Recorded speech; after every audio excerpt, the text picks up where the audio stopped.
Look, let's be real. You didn't just ghost them. You didn't just forget to reply.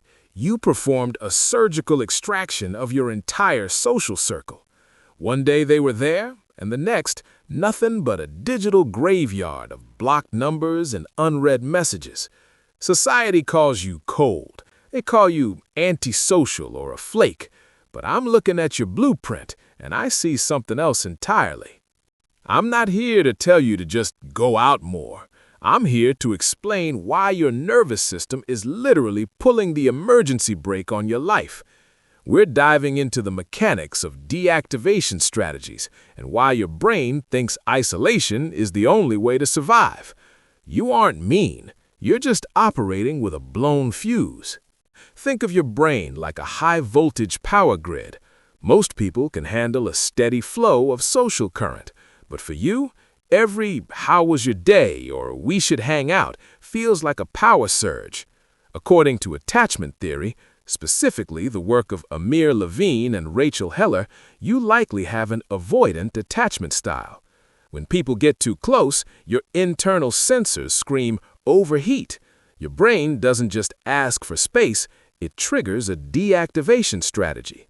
It's a biological reflex. You cut them off to prevent a total system meltdown. Now, here is the technical glitch.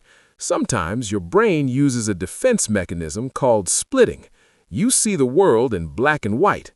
One mistake, one late text, and a person goes from angel to danger. You can't integrate their flaws, so you delete the whole file.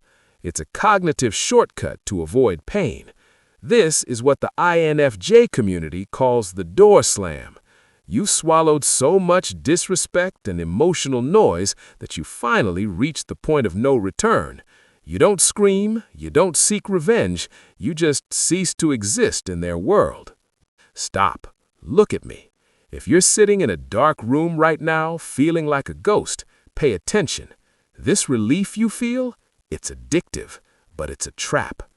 The neuroscientist Naomi Eisenberger found that social pain activates the same brain regions as physical pain.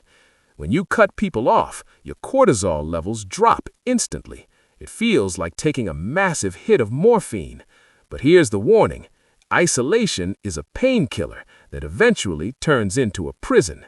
This is exactly what's happening with the Hikikomori phenomenon in Japan, where over 1 million men have surgically removed themselves from society. They aren't lazy, they're in a state of dorsal vagal shutdown. Their nervous system, as Stephen Porges explains in his polyvagal theory, has shifted into freeze mode. They aren't hiding, they're paralyzed by social shame. Even the greats struggled with this.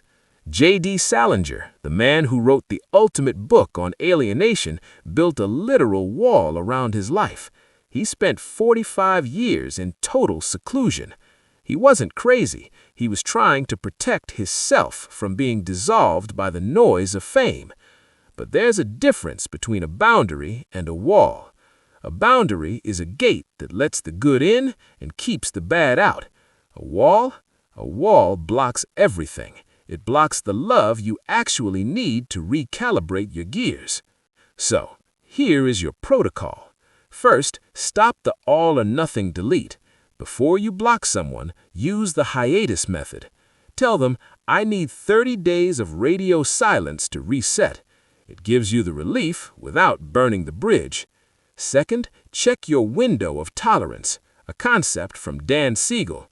Are you cutting people off because they're toxic or because your window is just too narrow right now?